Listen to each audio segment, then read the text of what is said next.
Bonjour chers amis et bienvenue dans ce nouveau vidéogramme.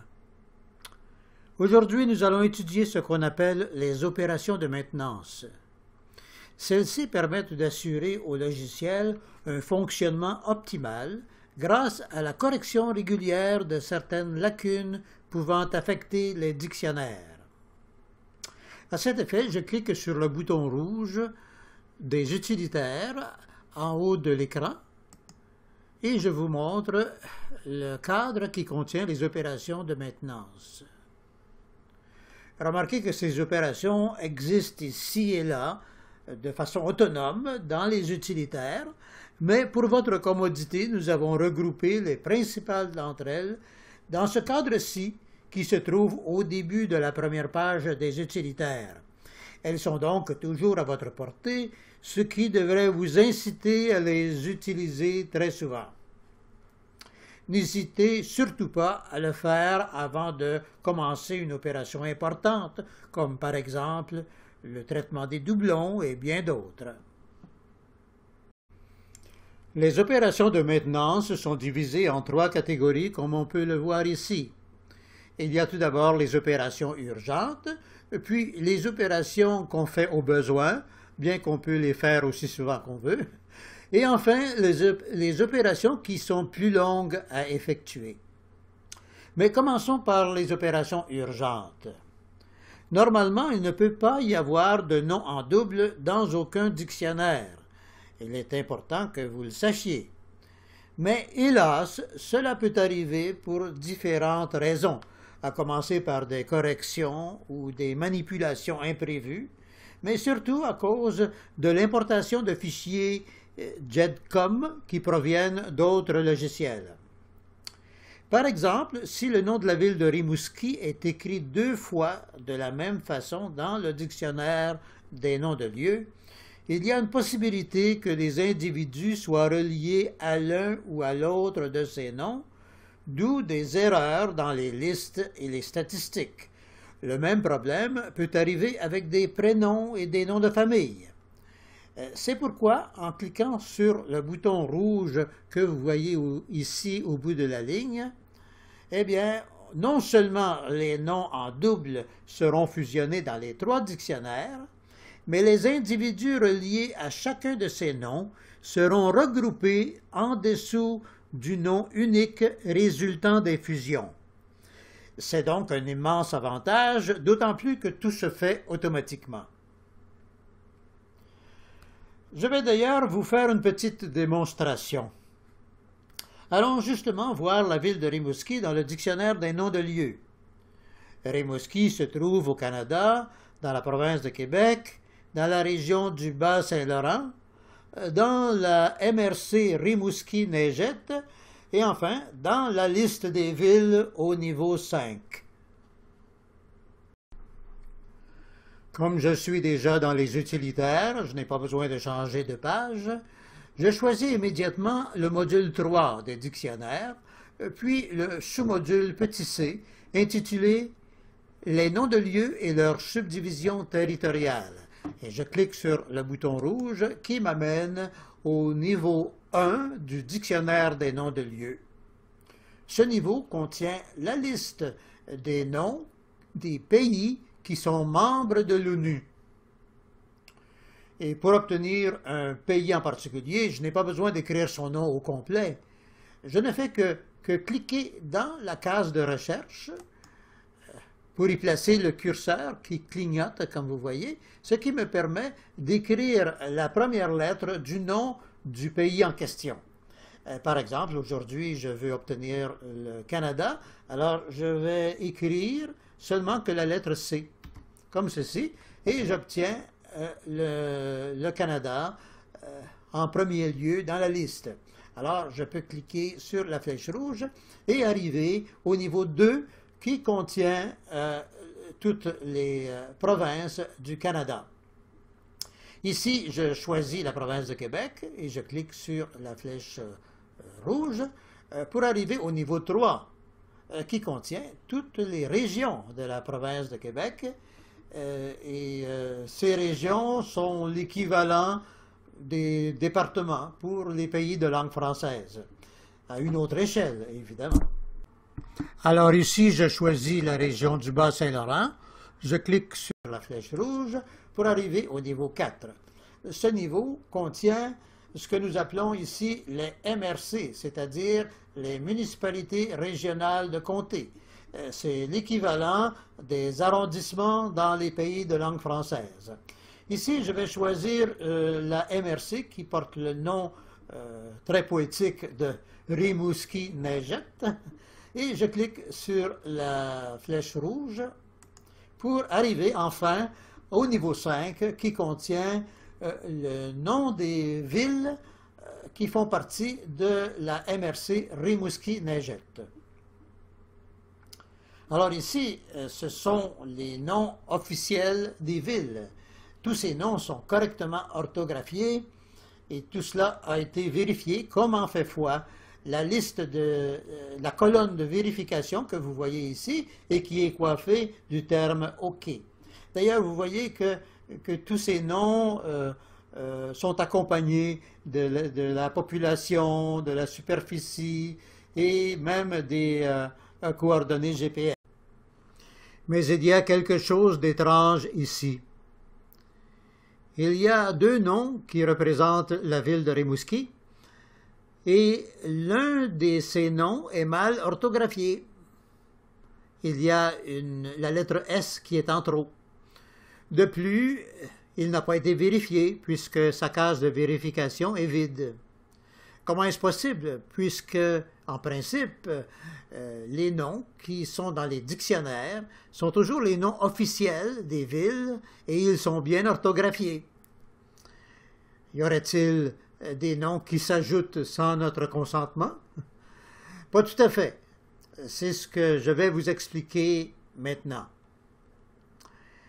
Comme vous le savez, nous importons très souvent des fichiers JETCOM provenant d'autres logiciels. Et les autres logiciels n'ont pas de dictionnaire, ce qui veut dire qu'ils vous permettent d'inscrire des noms qui sont souvent mal orthographiés ou même des noms qui sont vraiment erronés. Alors, qu'arrive-t-il lorsque nous importons ces noms-là? Le logiciel ne pourrait pas les corriger automatiquement puisqu'il pourrait éliminer tous les individus qui sont reliés au nom erroné. Il doit donc les inscrire temporairement dans le dictionnaire jusqu'à ce que nous puissions les corriger et c'est ce que nous faisons aujourd'hui devant vous.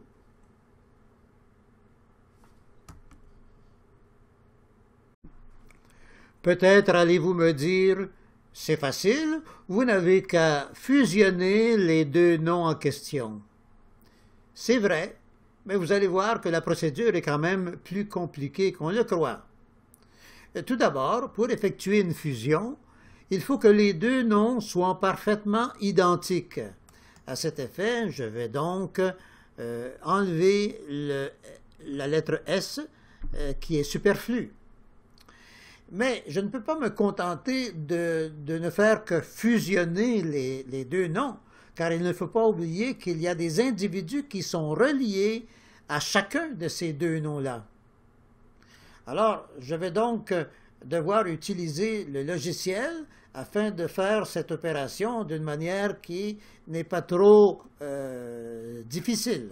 Alors, je vais cliquer sur le bouton des utilitaires et je vais cliquer sur le bouton des noms en double dans les trois dictionnaires. Remarquez ici qu'il y a une autre opération, mais nous la verrons plus tard. Alors, en cliquant sur le bouton rouge que vous voyez ici, vous voyez que nous faisons la vérification de l'unicité des noms dans les trois dictionnaires. Non seulement dans un seul, mais dans les trois. Alors, je lis le résultat avec vous. Le logiciel a vérifié s'il y avait un nom en double dans les trois dictionnaires. Si oui, nous savons qu'il y avait deux fois le nom de Rimouski, eh bien, si oui, il les a fusionnés automatiquement en reliant au nom devenu unique les individus qui auparavant étaient reliés à chacun des noms en double. Donc, nous savons que l'opération a été un succès. Et la beauté de ce système est que tout se fait automatiquement. Alors, je clique sur OK.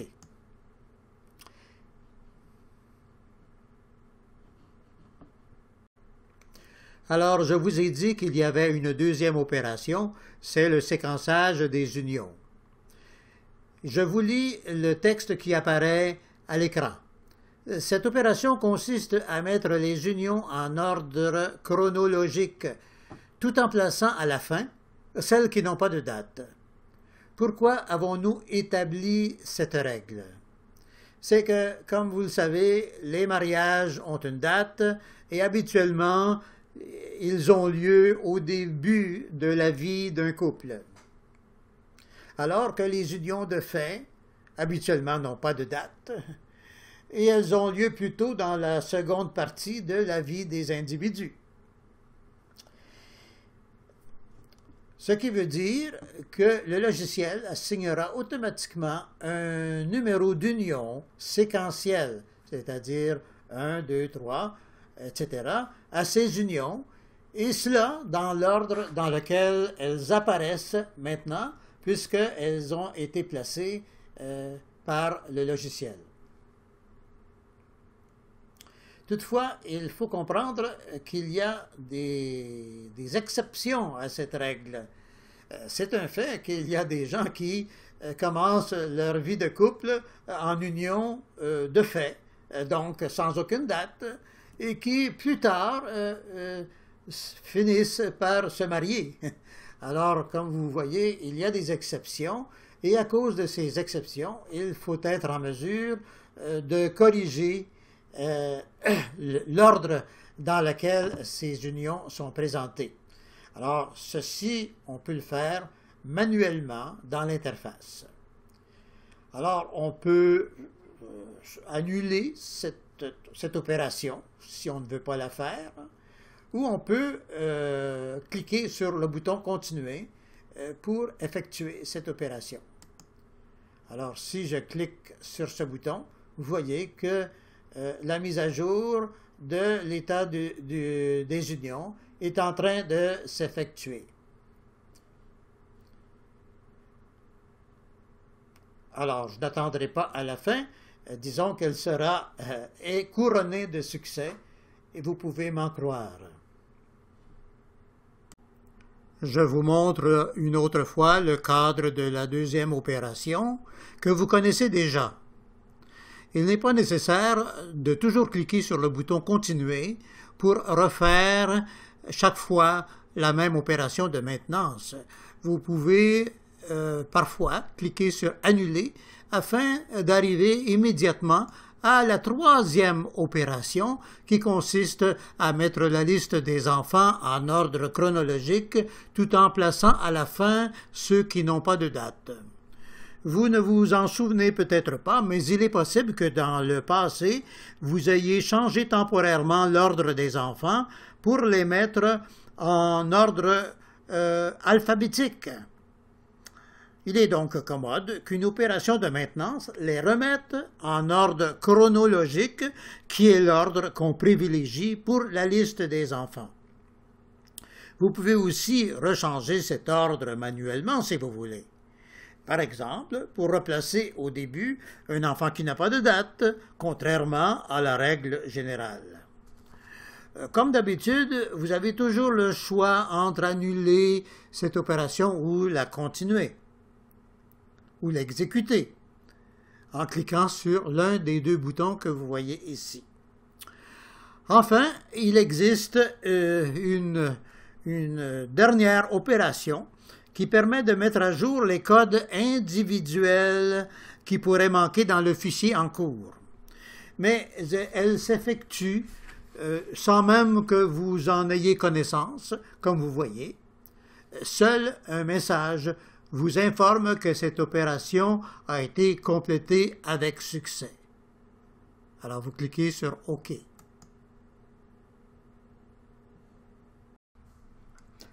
Mais revenons à l'article 1 des opérations urgentes, car il me reste encore des choses à vous dire concernant les noms en double. En effet, dans le cas des deux noms de Rimouski, nous avons vu tout à l'heure qu'ils ont été fusionnés très facilement. Mais cela est dû au fait que les chaînes de subdivision les reliant au pays étaient toutes les deux identiques. Autrement dit, ils avaient tous les deux la même ville comme chef-lieu, MRC ou arrondissement. Mais en revanche, si les chaînes de subdivision avaient été différentes, eh bien, nous n'aurions pas pu effectuer la fusion sans rendre les deux chaînes identiques, n'est-ce pas? Alors, considérant qu'on reçoit parfois des noms erronés dans l'importation d'un fichier JETCOM, on peut imaginer qu'il arrive souvent aussi que les noms soient accompagnés du mauvais chef-lieu. Ce dernier doit donc être corrigé afin de rendre les deux chaînes identiques avant qu'on puisse même penser à effectuer une fusion. Pour vous en donner un exemple, refaisons l'opération des noms en double. Je clique donc sur ce bouton rouge ici au bout de la ligne et vous revoyez le processus qui a été enclenché. Alors, vous reconnaissez maintenant le message de tout à l'heure indiquant que les deux noms de Rimouski avaient été fusionnés. Ce cas ayant été suffisamment expliqué, je vais donc vous enlever les deux cadres suivants, puisque vous les connaissez déjà. Mais voilà que quelque chose de nouveau est apparu à l'écran. Nous voyons maintenant deux fois le nom de la ville de Montdidier dans le département de la Somme, avec deux chaînes de subdivision qui ne sont pas identiques. L'un a la ville d'Amiens comme chef-lieu, alors que l'autre a la ville de Montdidier. Lequel est le bon? Le chef-lieu ou l'arrondissement de Montdidier est-il Amiens ou Montdidier? C'est ce qu'il faut savoir avant de pouvoir effectuer la fusion. Si vous le savez déjà, tant mieux, sinon vous n'avez qu'à consulter Google ou Wikipédia.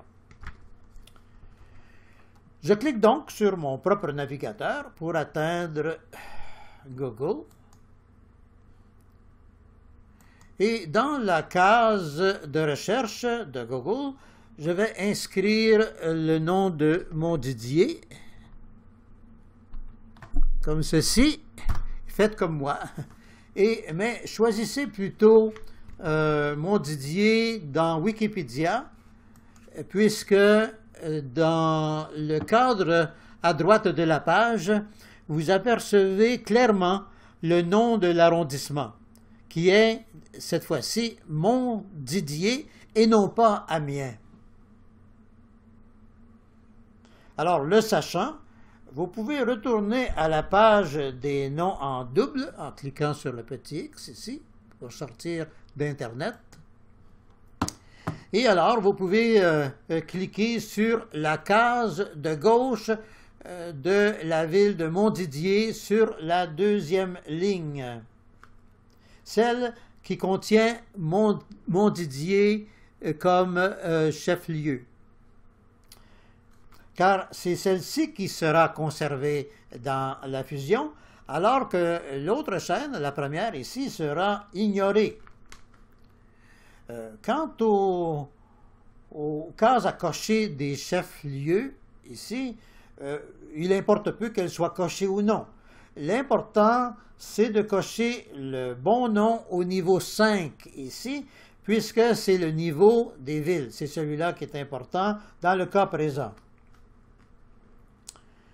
Aux fins de la présente démonstration, nous nous sommes limités au nom en double de Montdidier. Mais sachez que dans cette page, il pourrait y avoir une liste de plusieurs noms en double avec leurs chaînes respectives. Ils auront tous besoin qu'on choisisse la bonne chaîne en cochant le bon nom, comme on vient de l'expliquer. car dès lors, toute l'opération pourra se faire automatiquement.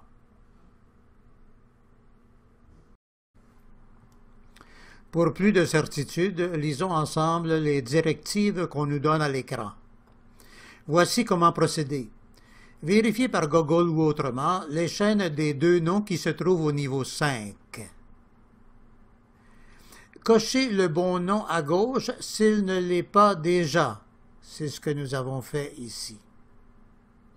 Enfin, en cliquant sur le bouton suivant, celui qui se trouve au bout de la ligne, tous les noms en double dont l'un est coché seront fusionnés, mais avec la chaîne du nom coché, c'est ce que nous venons de voir. Maintenant, il y a une méthode alternative. Vous pouvez la lire si vous voulez, mais à mon avis, la première est encore la meilleure. Enfin, il se peut que vous ayez besoin d'imprimer la liste des noms en double que vous verrez ici-bas dans cette page. En ce cas, cliquez sur le bouton que vous voyez ici. Mais habituellement, cela n'est pas nécessaire car la vérification des noms se fait un par un sans avoir besoin de mémoriser quoi que ce soit. Ensuite, l'opération des fusions s'effectuera automatiquement. Je continue la lecture du texte. Bien que la présente opération doive être faite le plus tôt possible, vous pouvez la retarder et vous rendre directement à l'interface en cliquant ici. Cette option vous est offerte au cas où vous auriez besoin de consulter ou d'utiliser immédiatement le logiciel sans terminer l'opération des fusions. C'est très possible en cliquant sur ce bouton, quitte à revenir ici ensuite pour compléter cette opération.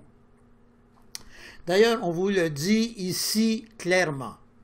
Notez que la liste du tableau ci-bas restera disponible tant que vous n'aurez pas éliminé du dictionnaire tous les noms de villes en double qui s'y trouvent encore.